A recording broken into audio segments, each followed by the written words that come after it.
Okay, I'd like to call this meeting to order. If we could please rise for the Pledge of Allegiance. I pledge allegiance to the flag of the United States of America and to the republic for which it stands, one nation, under God, indivisible, with liberty and justice for all. Okay, now is a moment of silence.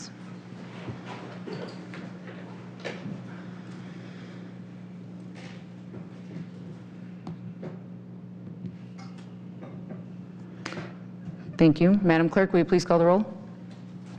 Trustee Mason. Present. Trustee Reinders. Trustee McNaughton. Present. Trustee Consolino. Present. Trustee Fialco. Trustee Stylen. Mayor Knightsky, Mayor Knightsky-Troike. Present.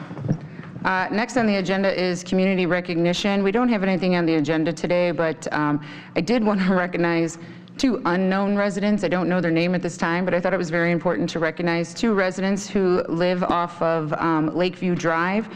Northwest Homer Fire had an incident, and there was a lot of snow on the driveway and on the street, and the firemen were trying to shovel the driveway to get to the resident that was inside and bring a cot up, and neighbors came and helped the firemen to shovel the whole driveway. So I thought that was really nice of the community to step up and help another resident. So when I find out their names, I'll let you guys know and recognize them. Oh.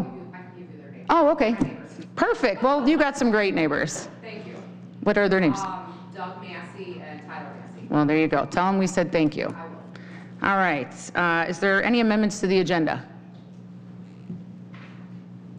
Hearing none, is there a motion to approve the agenda? I'll make that motion. I'll second. Any discussion? No, ma'am. No, ma'am. Madam Clerk, please call the roll. Trustee Stylen. Aye. Trustee Mason. Aye. Trustee Consolino. Aye. Trustee McNaughton. Aye. Motion carries. Approval of minutes, October 25th, 2023 Village Board meeting. Is there a motion? I so move. Trustee Stylen? I'll second. Trustee Mason? Trustee Stylen? Any discussion? No discussion. Trustee Mason? No, ma'am. Trustee McNaughton? No, ma'am. Trustee Consolino? No. Madam Clerk, please call the roll. Trustee Stylen. Aye. Trustee Mason. Aye. Trustee McNaughton. Aye. Trustee Consolino. Abstain. Motion carries. November 8th, 2023 Village Board meeting. Is there a motion? I'll make the motion. Trustee Mason? I'll second. Trustee McNaughton? Trustee McMason? Mason, McMason. do you have? No, ma'am. Trustee McNaughton? No, ma'am. Thank you. Trustee Consolino? No. Trustee Stylen? No. Man. All right. Madam Clerk, please call the roll. Trustee Mason. Aye. Trustee McNaughton. Aye. Trustee Consolino. No. Trustee Stylen. Aye. Motion carries. Moving on to December 13th, 2023. Is there a motion? Again, I'll make that motion. Is there I'll a second? second. Any discussion? No, ma'am. No, ma'am. Trustee Stylen? No discussion. Trustee Consolino? No. Madam Clerk, please call the roll. Trustee Mason. Aye. Trustee McNaughton. Aye. Trustee Stylen. Aye. Trustee Consolino. Aye. Motion carries. Moving on to public comment. What's that? Is he the only one? Mr. Bujan. Just a reminder that we keep our comments to 3 minutes.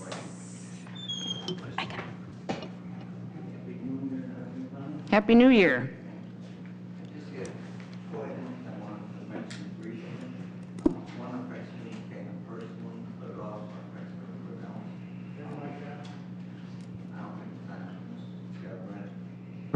Green. Can you hear me okay? Mm-hmm. Okay. What happened a couple of months ago, we had trouble with the water for the longest time since we lived here. And what I think has to happen, the meters just got switched over. And I lost 4,000 gallons, $250 worth. And the guys from Illinois American Water came down and checked those things out, but they didn't catch the leak until I called them. I think what we have to do is have them go every month and do a perennial check, not a perennial, a monthly check. The reason I'm saying that is you can't hear the water leaking. And the guy came with his machine. I was losing 144 gallons an hour. The math, I was losing enough 4,000 gallons a month. And you couldn't even hear it.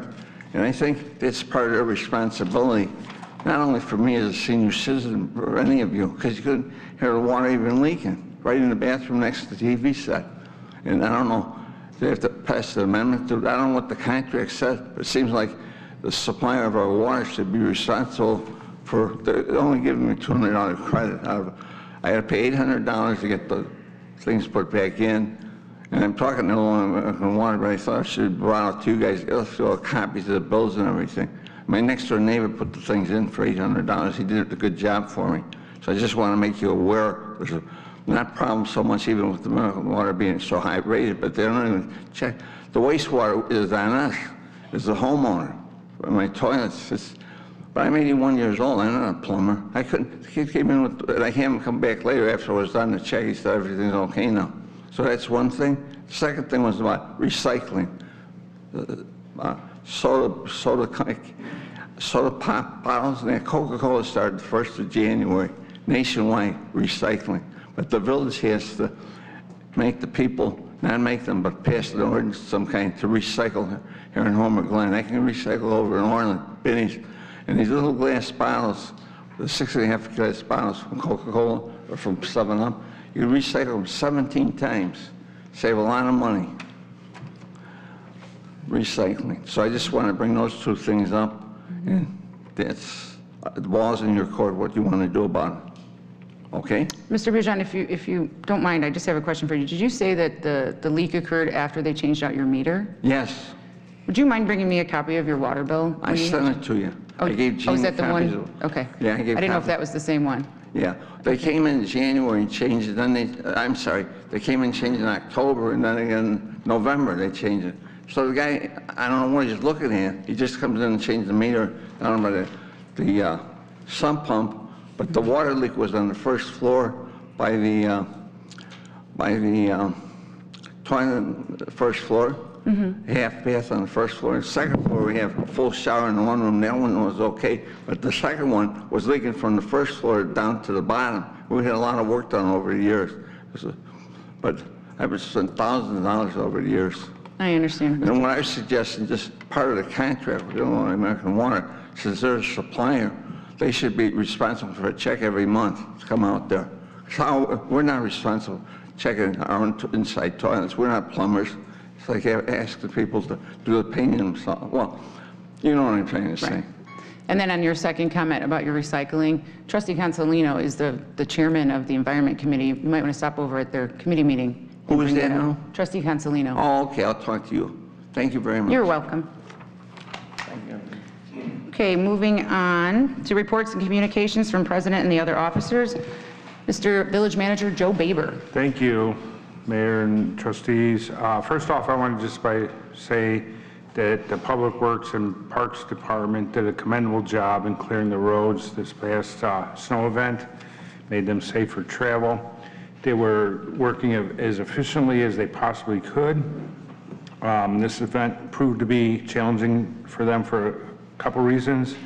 Currently, we have some staffing issues with 3 employees out who can man trucks. We have 4 of our frontline vehicles went down and are undergoing repairs, even though they were tested and checked out prior to the event. Obviously, once they get on the road, they can have some issues. One of our spare vehicles is down, it looks like, for good. The only complaints that we've had so far are about snow piling up at the end of driveways, which is unavoidable. Also, cars being parked in the street. This, however, was better than last week's event, thanks to our code enforcement and building department staff of Casey Strudinsky and Ron Coos, who worked nonstop to get the residents information on the requirements to move their cars. I also want to make note that because of the size of the plows and the wings, you need 18-foot clearance. And if you're going down the street with cars parked on both sides, you don't have that 18-foot clearance. You can't even get down the street, so your street may be plowed. So I'm asking, please talk to your neighbors, get them to get their cars off the street. It'll benefit everybody. That's all I have. Thank you. Thank you, Joe. Trustee Consolino. No report tonight, thank you. Trustee McNaughton. No, ma'am, thank you. Trustee Mason. To reiterate what Mr. Baber stated, yes, I took a ride. I contacted our Director of Public Works yesterday, Mr. Woods, and he was gracious enough to take me around town and give me a spot check early AM. I was pretty impressed with the fellas too, especially knowing that we had 4 units down and the 5th one is basically dead. I did know about the staffing issues. Also, I want to give a brief glance at our history. Today in our history, January 10th, 1925, Miriam Ferguson is sworn in as governor of Texas. She was the 2nd female governor of the U.S. However, Miriam is the 1st female ever to be elected to the office in the United States. The same can be said for our mayor, Christine Netsky-Troike. She is the 1st woman elected to the office in the village of Homer Glen, and we couldn't be more pleased with your efforts. Thank you. With all the issues arising since taking office, we know it's not easy and you are tenacious. You spend countless hours putting out fires, some which are organic and some that are created purposefully. Madam Mayor, we thank you for your service and your countless hours spent working on the challenging issues that arise on a daily basis, and for adding to our own local history that we as a village can be proud of. Thank you. Well, thank you. That's it.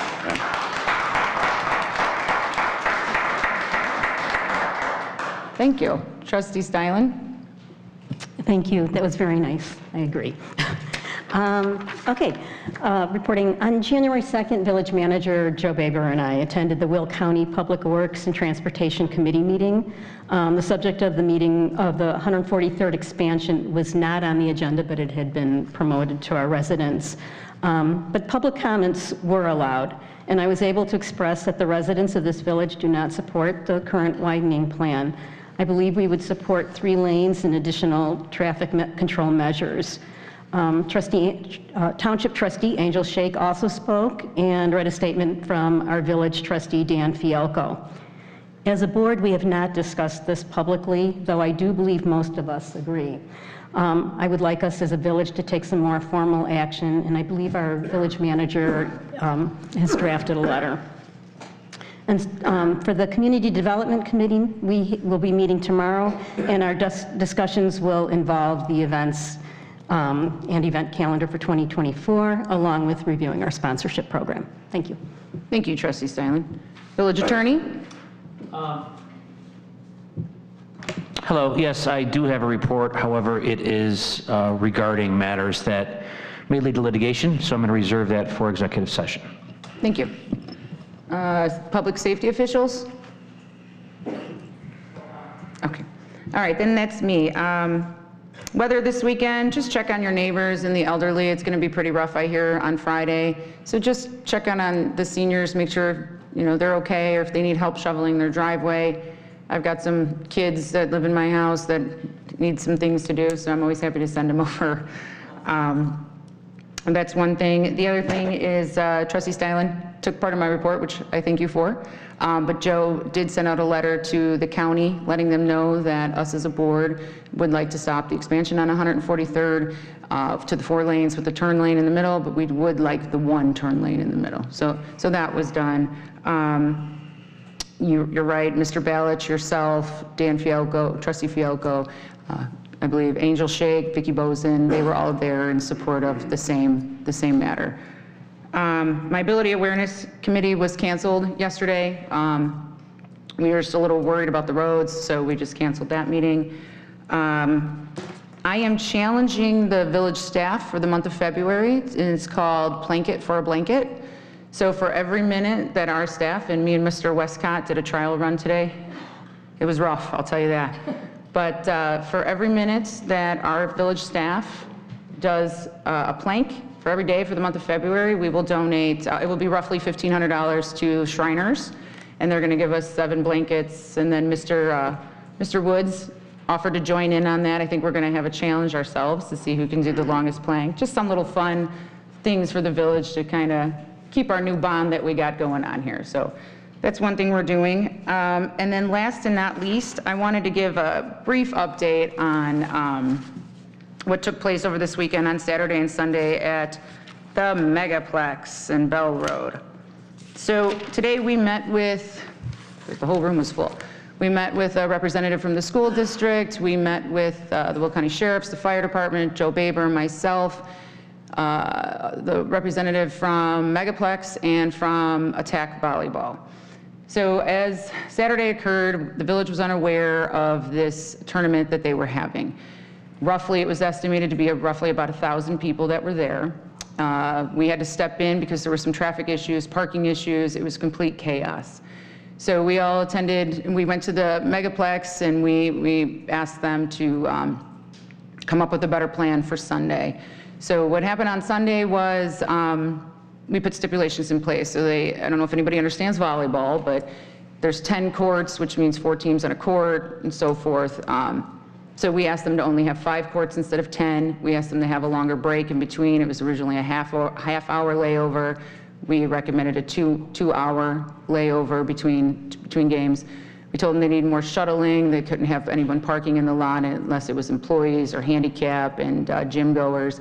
So we did put some stipulations in place, which the Meadowview subdivision really did appreciate and thanked us a lot for putting those regulations in place. The afternoon, when the layover did happen, there was a little traffic, but nothing too crazy, and there was about 10 cars parked on Woodland Drive. So we had the meeting today. We put stipulations in. They're not going to have a tournament this weekend, but for the weekends coming up, they plan on having some more tournaments. So what did we do? We had a meeting, and we came up with some agreements on parking arrangements, traffic, making sure that they have a union deputy outside controlling traffic. We put a lot of parameters in place. We'll be sharing that soon. We're waiting to hear back from them and their organization above. And then, I was going to say, we're also requesting that they have special use permits and so forth. So we will keep the village updated on what's going on.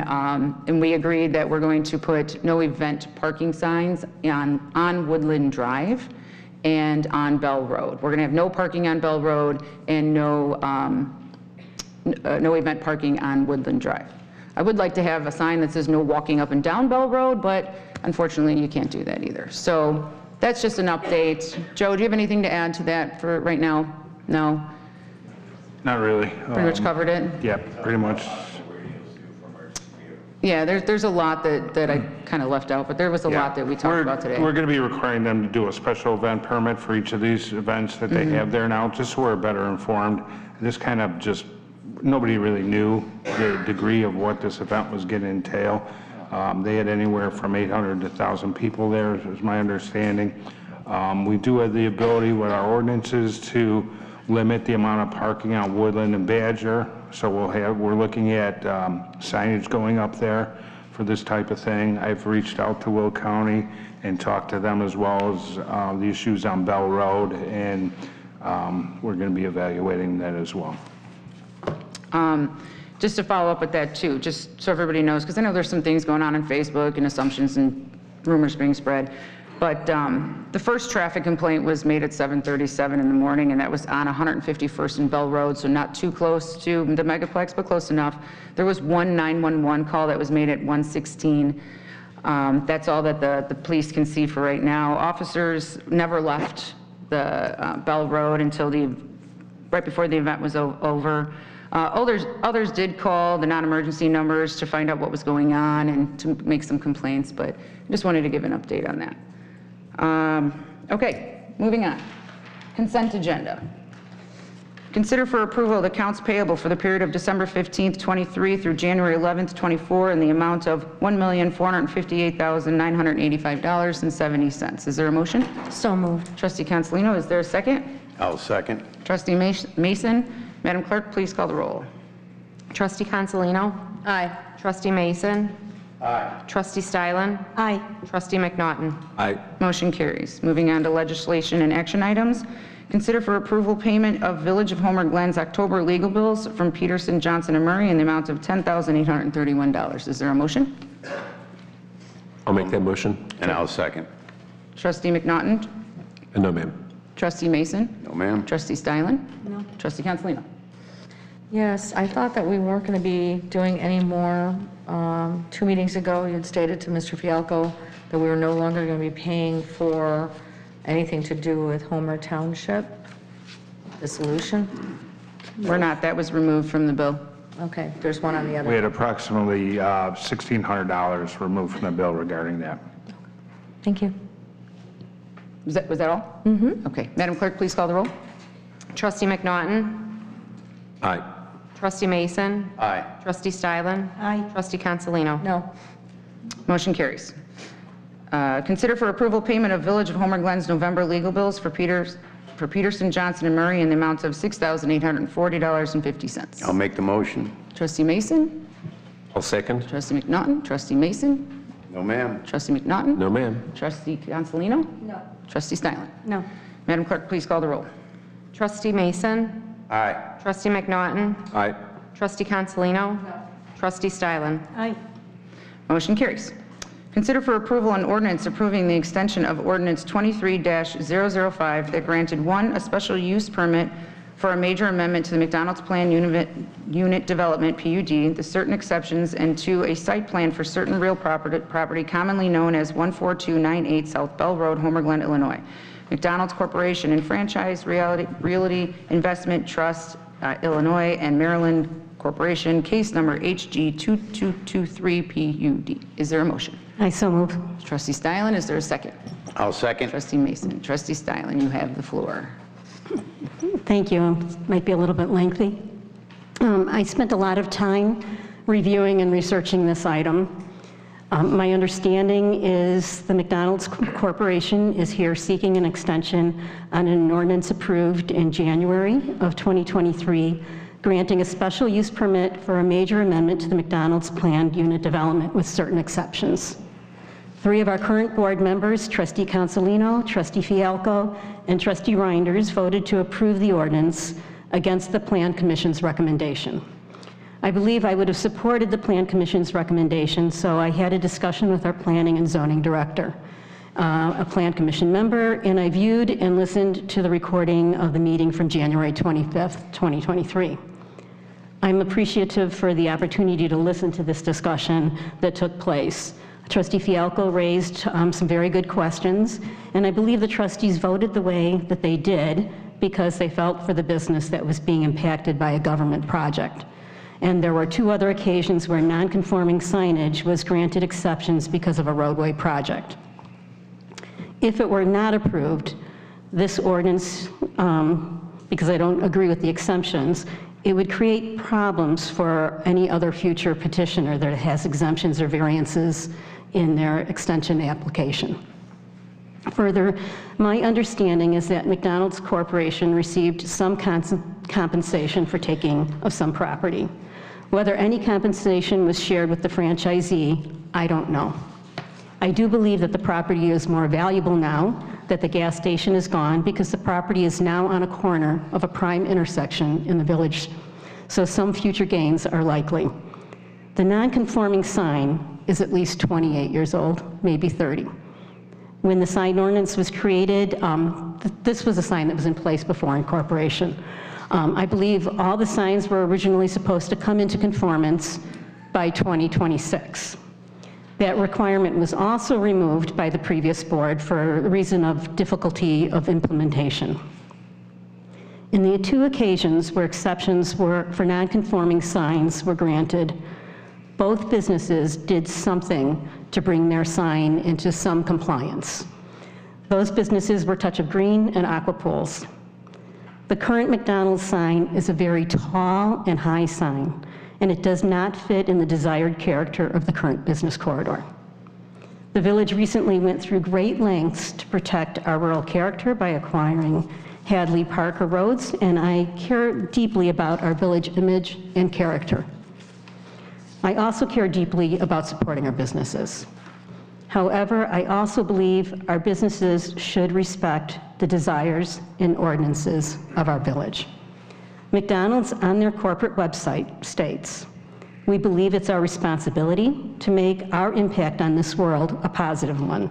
We believe in using our influence, size, and reach, and engaging with customers, staff, franchisees, suppliers, and partners as a responsible business with a positive impact on communities globally."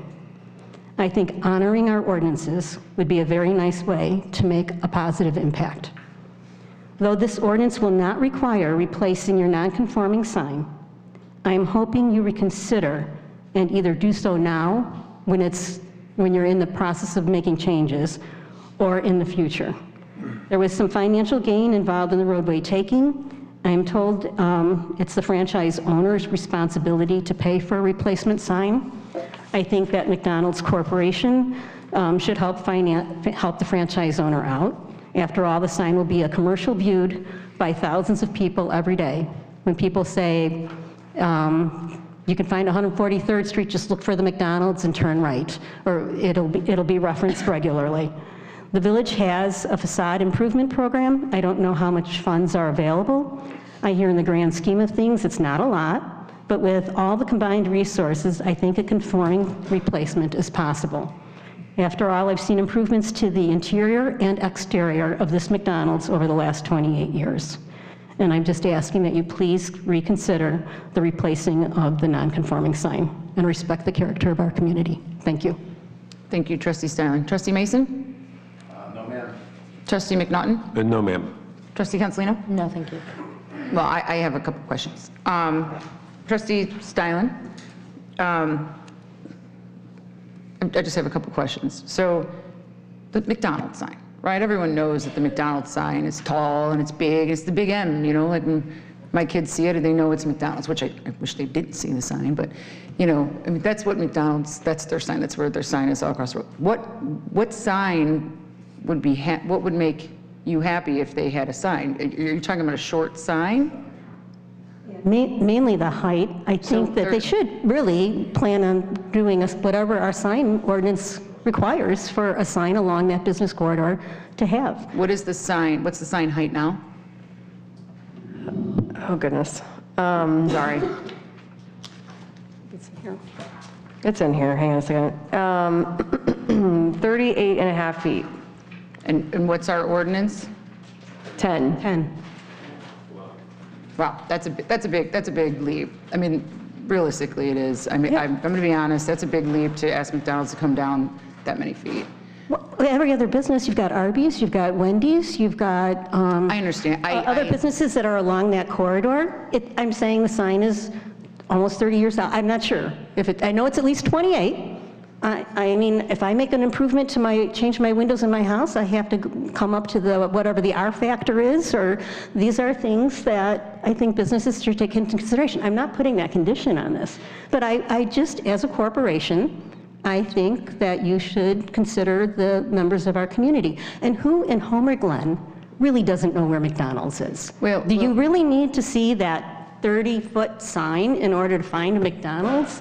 You know, in our community. So it looks like something that belongs off the interstate or an expressway. It just does not look like something that should be in a central business district. All right, if I can just finish for a minute. So to go from 38 to, it's 38 feet to 10 feet, I think it is quite a bit of a jump. And that's why I asked you, what would make this board happy? Because like you said yourself, the McDonald's was here before we incorporated. So there was no sign regulation. So to make them come into conformance with us, it's kind of like they were here before. I understand and I appreciate what you're saying, and 38 feet is tall. But I mean, to come down to 10 feet is quite a bit. And then you made the comment there was some exchange of money, and I do remember this conversation from when I was the clerk. Did the franchise receive the money, or did the corporation receive the money? It's the corporation's the land. Did the corporation George Arnold, appearing on behalf of McDonald's, which is the owner of the property. So, and I did not handle that, but my understanding from my client is, which would make sense with my experience with condemnation, is that McDonald's, the corporation, the landowner would receive the money. What their deal is with their, you know, in their franchise agreement is the burden of the signage is on the franchisee. I think that's wrong on the corporation to keep the funds. I mean, I understand. That's terrible. But those were my two comments. I mean, obviously, I won't have a vote in this matter, but. I think I was here for that meeting, and if I remember correctly, the road was being widened too, George, and we were paying for the sign to be moved, weren't we? No, us? Was it a different? I don't think so. Yeah, I mean, you're right. We wouldn't be here but for the fact that this road was being improved and we have to move the sign. Right. So we were not asking to improve anything. And, you know, condemnation came, which is fine. And part of that, which is we just want to take our existing sign, which has been there, and just move it over, which is the relief we asked for. And the reason I'm saying that is because you're right. The road widening is forcing you to move the sign. The corporation's keeping their money. I mean, you're getting the short end of the stick every which way you look at it. And I just don't think that's fair. I personally think if they just moved the sign over, and if they wanted to change the sign, then that would be, I think that would be the fair thing to do. You would think the cost would be minimal to reduce the sign, maybe not all the way to 10 feet, but if you're going to be moving it anyway, and it has to be relocated, at that time, you could lessen the height, let's say, at minimal cost, because you're going to be moving it regardless. Right, but that was my question. How many feet? Understood the question. Trustee McDonald? Although it is surprising working recently on the potential signage for the village, the exorbitant cost of signs. If you look at the signage we have at the gas and wash, I think that was maybe around, yeah, right, and that was multiple years. It was $57,000. Yeah, multiple years ago, right, and that's a little wee wooden sign. So I could only imagine what it would cost that franchise owner. You can't just cut 20 feet off the sign and plunk it in the ground. So I see both aspects of it there, really. Trustee Consolino, do you have anything to add? I believe, I don't know if it was an executive session or it was on the board, but we did talk about could they lower the sign, and that was not an option, in my memory. There was an issue about them just chopping off half of the sign on Am I the correct bottom. on There that? was some sort of issue with that, I Yeah, believe. my understanding and recollection from that is when we asked our engineer that's not possible. They'd have to have a whole new sign, Yeah, my I remember that. understanding. I know this is kind of a touchy subject, so I want to go back around one more time. Trustee Silent, do you have anything to add to that? No. Trustee Mason? Trustee McNaughton? Trustee Consolino? No. Madam Clerk, please call the roll. Trustee Stylen? Aye. Trustee Mason? Aye. Trustee McNaughton? Aye. Trustee Consolino? Aye. Motion carries. Thank you, and Trustee Stylen, I will pass on your comments, which I do understand. I'll pass them on to my client. I appreciate that. Thank you. Thank you. Moving on to number 4, consider for approval a resolution regarding illegal immigration policy for the Village of Homer Glen. Is there a motion? So moved. Trustee I'll Consolino, second. Is there a second? Trustee Mason? Trustee Consolino, do you have any comments? The only thing I would like to say in reference to this is that we are a very small village of 24,000 people. We do not have any supportive means to house, shelter, afford any services. We have absolutely nothing in the community of Homer Glen or Homer Township.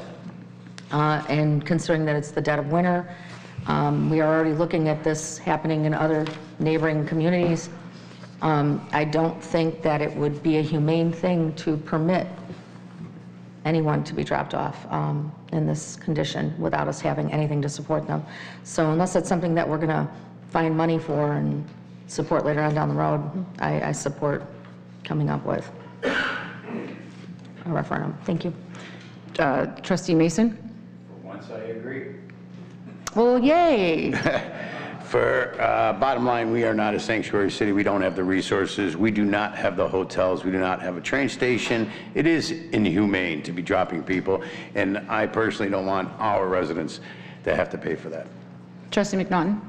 We are not a sanctuary village. We've never proclaimed to be a sanctuary village. The city of Chicago has, and for them to refuse the immigrants and ship them out to other villages is immoral, potentially illegal, so I am for this as well. Thank you. Trustee Stylen? Yes, I agree, we aren't a sanctuary city, and this is not about not welcoming immigrants, it's about illegal immigration. And just like I said to McDonald's, I think people should respect the laws of whether it's our country, state, or village. Thank you. Thank you. I have a question. When I came up with this back in October, we were kind of going back and forth with the attorneys on this. Is there a reason? This is a resolution. It's not a referendum, and it's not an ordinance. So it is a resolution. Does it matter? And this, I guess, the question is for you. It doesn't matter if it's a resolution, an ordinance, or anything. I mean. Not for something like this, Mayor. Okay. All right. Thank you. Madam Clerk, please call the roll. Trustee Consolino?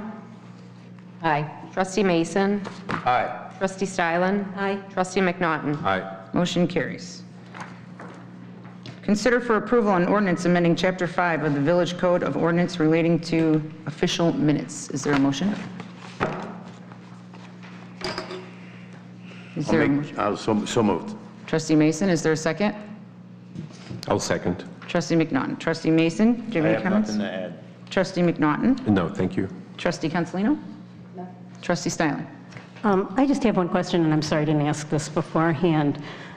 We do get a lot of the A&F information in advance of, before it goes in the packet. When would we receive the draft minutes? Is it just when we get the packet, or are we going to be able to see them sooner? Because if you do want to make a change, how do you do that before the meeting? I can answer that, Okay. Trustee Stylen. So when I was the clerk, what I would ask is when you get the packet and when you read your packet, just send the minute changes that you would like, and then we can bring the changes to the meeting that day, and then we'd have the revised version, and we can highlight where the changes were made, Okay. if that suffices for the rest of the board. All right, Madam Clerk, please call the roll. Trustee Mason. Aye. Trustee McNaughton.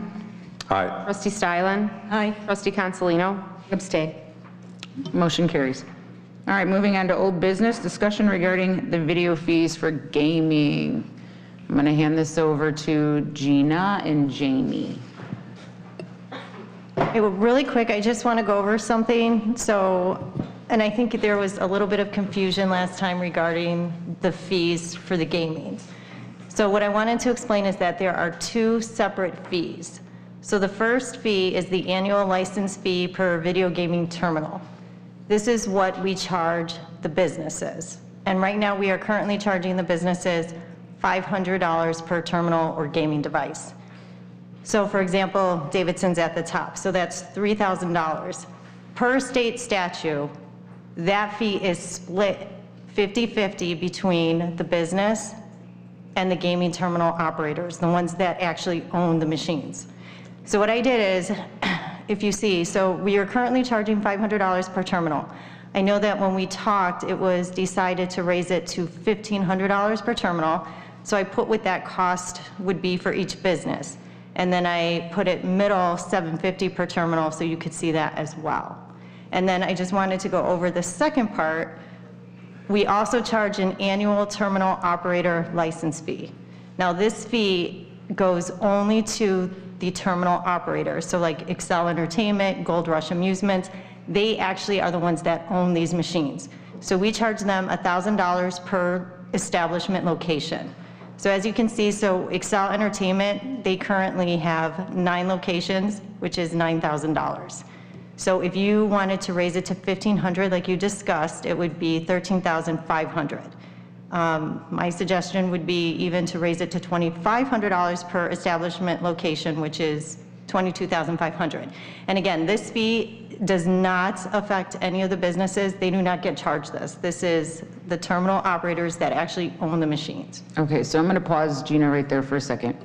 So after that board meeting, I did receive some phone calls from some businesses about the increase. Janie, it was so kind to provide us this long piece of paper in front of you. And it explains what, you'll see 4 brackets. And you'll see all the way to the right, it's kind of the yellow shade column.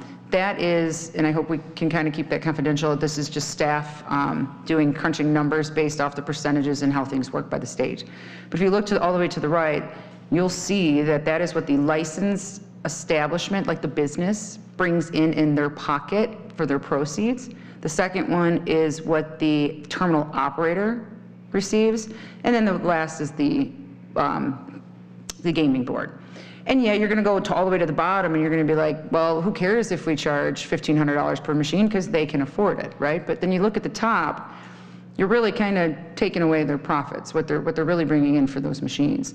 So we discussed about why hurt the businesses, why put that more impact on the businesses? Why don't we put it more on the terminal operator themselves? They'll pay it. They have to pay it. If they want their machines in our town, they'll pay it. I even suggested $5,000. Gina kind of yelled at me for that, but I said $5,000. to the terminal operator, but keep the cost for the businesses low. And the businesses were saying the reason why, you know, this helps supplement them raising their food costs or their alcohol costs, or, you know, it helps with the increase of wages, it helps them cover some of those costs. So by us, we were discussing, and we just thought it'd be better to charge the terminal operator who's bringing in all this money just for putting their machines in somewhere than actually hurting our own businesses. So Gina, if you want to continue on the breakdown of, did you do the math, what the difference would be? So for the terminal operator, so right now, we're bringing in $16,000 right now with the $1,000 per establishment. If we raise it to the $2,500, which I also want to say, that's what Lockport is currently charging as well, you're bringing in $40,000. So there was, we did like a breakdown in math. Janie, do you have that copy? Or I do right here, actually. I've got one copy. So the reason why we're looking into this is we're increasing costs to the terminal operator, which is what I'm hoping we're planning on doing. But what's our goal? What's that number we're looking for? Is it 500,000 we're looking to create in additional revenue? Is it 100,000? What is that goal, right? So I mean, we have business licenses we can increase because they're only $30, and comparable to other towns, they're much higher. We have tobacco license. We have enough tobacco shops in this town. We can raise their fees. I mean, that's not a big deal. But I mean, what's that goal that we were looking at? So if you take what our current one was before the last meeting that we discussed, we were bringing in roughly $62,500 is what we were bringing in for the fees, all fees combined, okay? If we went to the last meeting we had, we went from $62,500 to $163,500, which would be an additional revenue income of $101,000. I didn't do the $2,500 because I jumped to the $5,000, but if we did the $5,000 and left the machines at $500, it would be a difference of $64,000. So my question to the board is, what number are we trying to get at? Because if there's a shortage somewhere and there's a number we're trying to get, I know there's a lot of things we have to pay for, so any number is really good, but I guess I want to set some sort of goal. Because if you raise tobacco licenses, currently they're only $250. I mean, I say we jack those up to $2,000. I mean, there's ways to create revenue on over-exorbitant businesses that we have too many of them to begin with. So I really want you guys to think about this before we just go ahead and just start charging the gaming places the big chunk of the fee, or not the gaming business, the establishment themselves. I agree with you, Madam Mayor. I don't think we were really looking to hinder the operations of the facilities, because I talked to a few of these establishments, and during their slow times, they do state that that helps to offset costs and, you know, rising costs in this economy and everything else. I think, you know, the operator, and you and I had discussed it, CJ and I have discussed it, a few of us have. I think the operator, I think that's what we were looking for. I think it was a way to not continue to increase just to open up business for gaming. And again, we're pro-business, we want the business, but at the same time, we want to make sure that we're being compensated, because we don't want it to look like Las Vegas. I agree. Atlantic City, whatever. Trustee Consolino, do you have anything? No, I'm entertaining what you had just said about possibly upping. I don't want to hurt the businesses, but I feel like we're starting to look like Las Vegas. I think we have way too many gambling machines. I think we have way too many tobacco shops. So I'm looking for a number that would be more of a deterrent. And that way it would be a nicer establishment if we're going to have any more that are adding. As that was something that you said, you wanted white cloth table, you know. I'm tired of the barrage that I see coming in, because what that then, you know, we start to look like other towns, not Homer Glen. I do want to point out, because that is a great point, that the nicer restaurants, the white tablecloth, the ones that you can actually sit down with your family, I mean, those are nice, but if you look at the revenue generators on this list, it is the That's why we added the gas station a couple years ago, because how much they were making in New Lenox. Yeah. So it is smart to have it in small dosages. Right.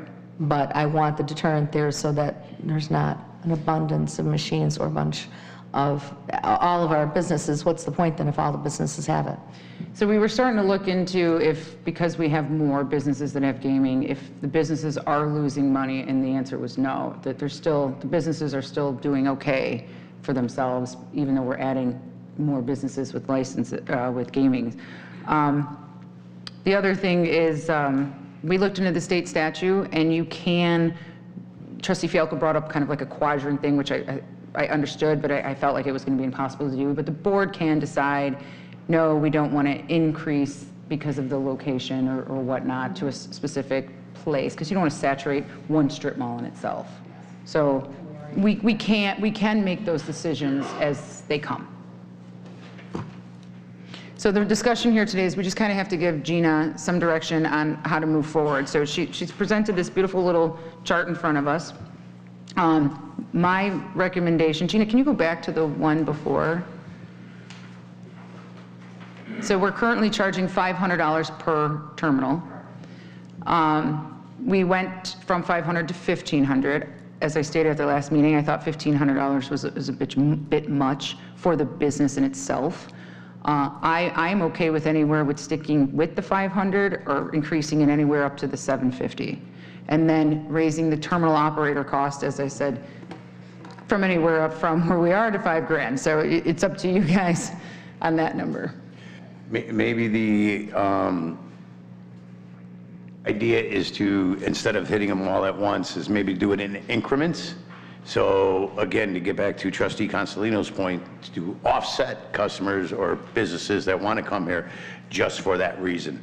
So maybe if we did it in increments, like you're saying, up to 750, and then revisit this at another later date and time to go into increments to get up to those numbers. That's a great Food for thought. It's a Food for suggestion, thought. yeah. Yes. But I do like 750. I'm fine with 750. I mean, so again, as Gina stated, the business owner and the terminal operator split that 750.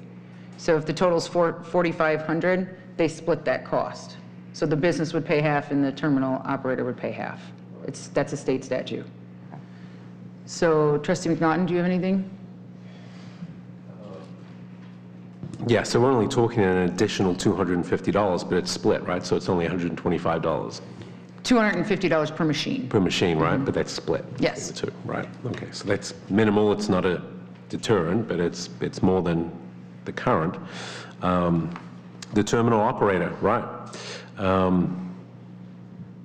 Yeah, I mean, $5,000 if that's a potential number. I mean, I know it's high, but they'll pay it. I mean, Well, look they have at, to, you yeah. see the numbers in front of you, you know? yeah. How much do the other towns?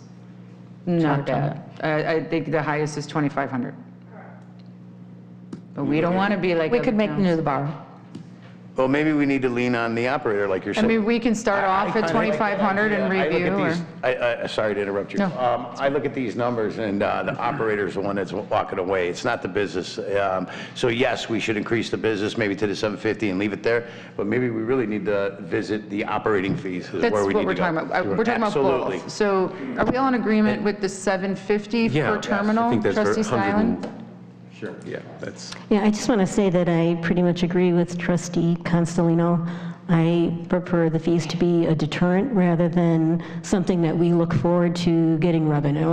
I don't like the fact that we're dependent on the revenue from the loss of others like this. But I do believe, and I do agree with leaning on the operators more than the business owners. Absolutely. So we are currently at 1,500. That's our current, as of the 13th, or whatever meeting that was. We went up to, what did we go up to? 1,500. What was it went up before? to Oh, it was 1,000. It was 1,000 before, and we went up to 1,500. What numbers that you guys want to go up to? You want to go up to 2,500 and start there? Do you guys want to go to 3,000? Do I hear 25? I mean, I feel like what would be a good number? Just Is this on the operator now? 100% on the operator. 2,500. Trustee Consolini, I know you're going to say higher. I'm going to say 3. Hey, I'm going to say 3,000. 3,000? 3,000? Not as high as what you wanted, but I'll go with 3. I'd say 3. Yeah, 3 it is. yeah. Anybody else? It's consensus. All right, so Gina, it'd be 3,000 for the terminal operator, and then you will touch base with trustee Fialko and trustee Reinders just to get their opinion as well, right? Correct. And then my goal is to bring the drafted ordinance to the next board meeting. Okay, was there anything else that you want, we had to talk about the 1-year wait. Yes, well, I just wanted the consensus of the board that the 1-year wait from the liquor license to applying for the video gaming license, when does that period start? Is it when they get approved for the liquor license or when they actually open? I said it was when from, I don't want to speak for anyone else, but when Gina had asked me this earlier, I stated, I thought it was from when the day they opened, based on, because we wanted to see a year of their revenue first, to make sure that they can sustain themselves a Makes year. sense. Yes, and I believe that was the case, and also you want to have some incentive. You can just sit on the land, you can sit on the business license, you don't have to open, you can wait for a year and then put gaming in straight away. So it needs to be from day one that the business opens and operates. Trustee Cancelino? Trustee Stylen? Agree. Was there anything else, Gina? No, thank you so much. Janie, did you have anything to add for this? No, I think you covered all the points. Okay. I just wanted to note that the village, where is it? The village receives from all of our gaming locations, from October of '22 to September of '23, the village received $504,780.19 based on our 5% share from the gaming. So thank you to our gamblers out there. All right, moving on to new business. Is there any new business? Anybody? This is a record without Fialko here. I don't know what to say here. Do we have a workshop? No workshop. Executive session. We will be entering executive session for the purpose of discussion pertaining to potential real estate acquisition, discussion pertaining to municipal utilities, and executive session minutes. I know that's not on the agenda, but we did add that because we had it on last month. Is there a motion to go into executive session? So moved. Is there a second? I'll second. All in favor? Aye. Aye. Oppose? All right, we're going to go into exec. Thank you, guys. What a great 5-minute break.